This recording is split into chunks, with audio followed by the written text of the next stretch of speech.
banget kemarin-kemarinnya teman-teman. Tapi sekarang sudah ada penimbunannya. Kemungkinan besar akan diaspal ya teman-teman. Semoga saja diaspal biar mulus perjalanan dari Sekadau menuju ke Nangamahap, Nangataman ataupun Rawak teman-teman.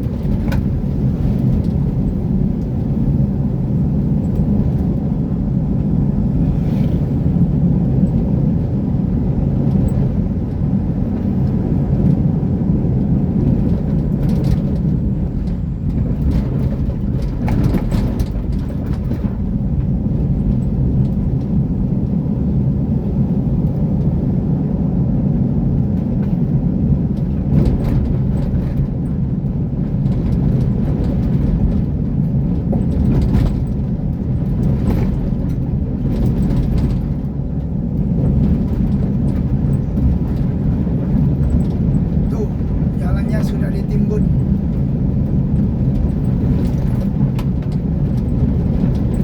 Oke, semoga video singkat ini bermanfaat bagi kita semua ya teman-teman ya. Oke, sampai ketemu lagi di video saya berikutnya.